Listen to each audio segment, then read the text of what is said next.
Guidelines on disclosures involving ministers.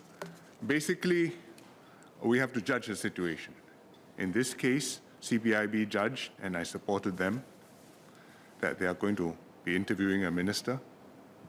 They are going to be interviewing other people. Word will go around town. It's untenable for us to say we have no comment. And therefore, they put out a statement that they are interviewing the ministers, a minister. There have been, and it is not the previous precedent. Those of you who are old enough to remember, I don't think there's anybody else in the House except me who was here when Mr. Lee Hsien Loong was investigated. And none of that was announced. Because you don't know at first when you interview him whether or not there is something there. And if you interview him, if you announce that he is being interviewed, Minister for National Development, and then it turns out there's nothing there, and you come out 3 days later and say Minister for National Development is innocent, I think you're going to cause great consternation, and in the end of that, his reputation will be damaged undeservedly.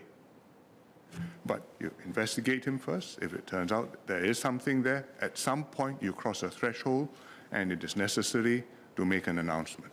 In this case, CPIB judged that the threshold to say that they are talking to Mr. Iswaran was there right from the beginning, because they were going to call in other people, including Mr. Ong Beng Seng, HPL. Therefore, it was not possible for this thing to be kept quiet, and it had to be stated up front. But would they know where the investigation will lead? At that point, no.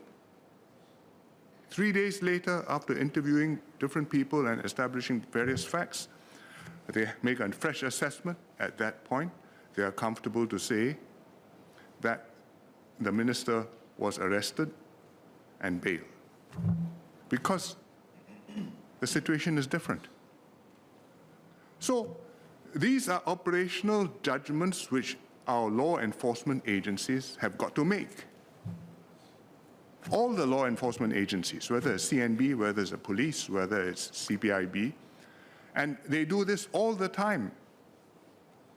And in this case, CPIB did it. And did they know that 3 days later, Mr. Ong Beng Seng would issue, HPL would issue such a statement? I think they expected that that HPL would have to issue such a statement because there's a regulatory requirement by the SGX. I don't think they would know what Mr. Ong Beng Seng would say, and it would depend what had transpired during the 3 days before Mr. Ong put out that statement. So I think we are reading a lot into very little. First of all, nobody knew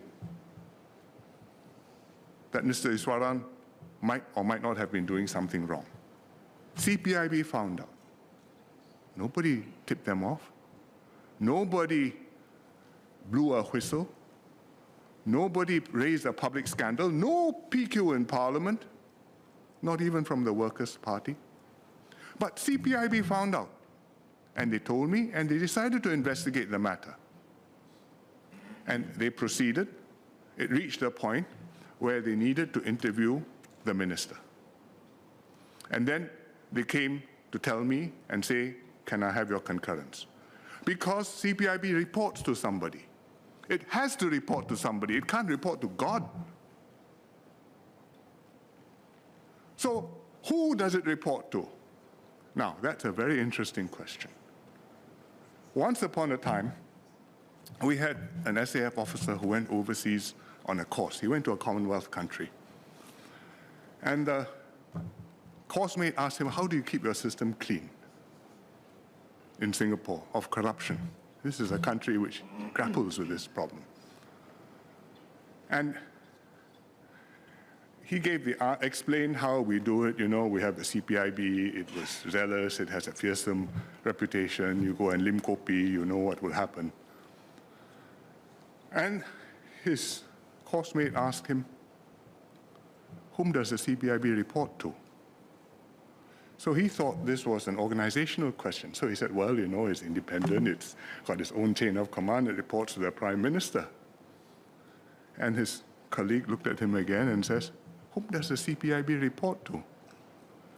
Why did he ask that question? Because the question at the root of it is the age-old problem.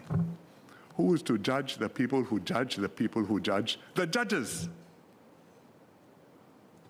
Who is in charge? Somebody has to be in charge. And in Singapore, the Prime Minister is in charge. And if he is corrupt, you are sunk. But beyond that, we decided to put in an extra safeguard. And that is, if the Prime Minister directs the CPIB, you don't do that. CPIB can go to the President and say, Prime Minister has refused me consent, do you concur? And if the President says yes, then the Director CPIB can proceed. If the President agrees with the Prime Minister that the Director CPIB does not have a case or has gone rogue or is doing something ill-founded and says no, well, that's how two keys work. And therefore, the matter stops there. Is it guaranteed? No, because the Prime Minister may be corrupt, the President may be mistaken, but it's as best it is possible to contrive a system with human beings which will work, provided you put honest people in charge. That's how the system is supposed to work in Singapore. Now, as for the interdiction and why it's $8,500 per month, we considered this carefully. We are not the first. It's unusual for a Prime Minister to have to do this to a minister, but we are not the first organization to confront this problem of a person under suspicion being investigated. And what do you do with him while he's being investigated before he's either cleared or charged and convicted? You have to have some arrangement. Can you leave him at work? Well, that depends. In the case of the ride-out bungalows, I had no doubt I could leave the ministers at work. I did not believe that they were guilty, neither did any evidence come up during the process of the investigation that they were. In fact, the investigation cleared them. If the investigation had surfaced something which looked questionable, I would have been told, and I would have made a decision whether they needed to be interdicted and put on leave of absence. In the case of Mr. Iswaran, by the time formal investigations began on the 11th of July, the CPIB had been working on this case since at least May. So they had some basis to come to some conclusion, and I had to decide what to do with a minister who's being investigated for what could be quite a serious matter, which is a possible corruption offense. That's why CPIB is investigating it. And what do I do? Because I don't have a precedent, I don't have a norm, I look at what the civil service does as a guideline. Their situation is different, but here you have an officer who is under suspicion, who is under investigation. He has not been convicted. A presumption of innocence applies.